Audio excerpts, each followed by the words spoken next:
So Brian, that was a real game of two halves. You must be really happy with the second half performance as we lead into Quins next week. Yeah, look, I thought the second half performance was pleasing. The boys were quite devastated at half time to go in with the scoreboard as it was, so we challenged them at half time. We wanted to dominate them in the second half. We managed to do that, which is good. I guess by way of explanation for the first half, we got caught short on our own try line a couple of times. I'm not sure if all our supporters will be aware of it, but normally when a player runs into the referee, play stops and the attacking team gets a scrum feed. That happened in the lead up to their first try, and then on the second try, the touch judge had his arm out for our throw-in, and we were expecting our throw-in. They've thrown in quickly and scored. So we've got some questions about how the first two tries were handled. So if you look at the big picture, 5 tries to 3, it probably comes back to, I think it could have been a really ding-dong, nail-biting encounter, but that wasn't to be. I don't want to take anything away from Bath's performance. They had a good win today and they deserved it, but we'd like to have the opportunity to talk through those first couple of decisions, because it doesn't really make a whole lot of sense, and we need to make some sort of sense of it. A couple of words you mentioned in the pre-season in the first few games: character and enthusiasm. You go in at that scoreline at half-time to come out and win the second half 8-0, dominate possession and territory. Bath come away with nothing. That must really please you. Yeah, look, not for one moment have I felt that our team would throw the towel in this afternoon. They were very good. I mean, you've got to understand, we came here to kick the front door down and steal the prize, that being a win.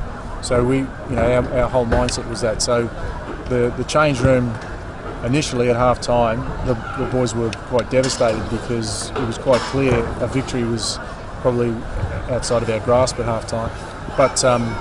But we rallied then, and obviously the chat in the change room was very, very good, and I was very proud of the way the whole team fought. I'm particularly proud of the bench. I thought they came on and had a great impact. I don't think anyone should question the character or fighting spirit of our team.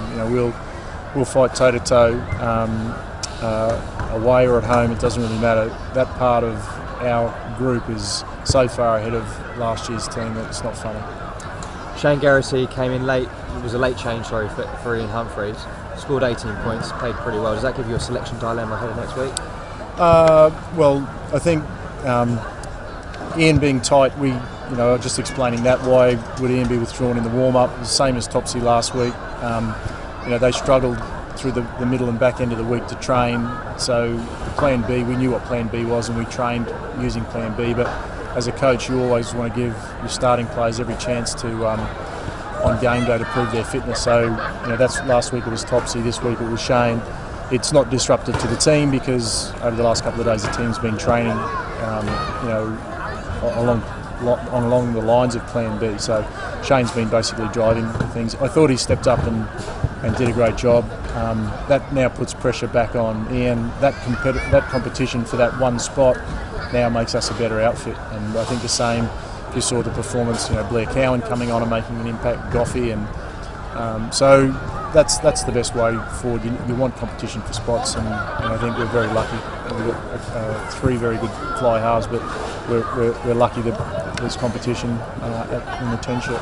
On that note of competition for places, you mentioned the bench who have come on and clearly made an impact today. Hopeful of George Skivington, John Fisher, Chris Hallenfield potentially all being back next week. Obviously makes your life perhaps easier and difficult with more bodies available for selection. Yeah, well, I guess no one likes to have selection dilemmas, i.e. no one likes to give the bad news to the boys who aren't starting or aren't playing. But it's very healthy for the club to have selection dilemmas. And with George Skivington, Chris Hallenfield and John Fisher, they look like they'll be right for Quins. Clearly we've got some decisions to make.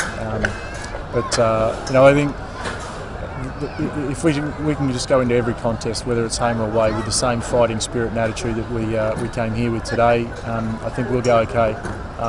They were quite unusual circumstances the first 20 minutes of this game. I don't expect that's going to be repeated again this season. It was the Shane Geraghty show for London Irish, 18 points for him.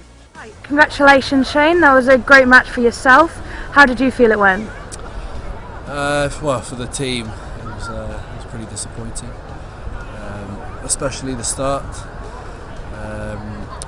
We came down here with big hopes, and for the team, I think the first couple of tries we're pretty disappointed with. But I think we've got a lot of positives to take out of it. Our second half performance, especially the way we came back, and I think we won the second half 8-0. So we've got to be proud of ourselves the way we came back, but plenty to work on next week, which is a must-win. Your first 80 minutes this season, how did you feel that went? Yeah, again, it's pretty similar to the team, so I think it was a difficult start.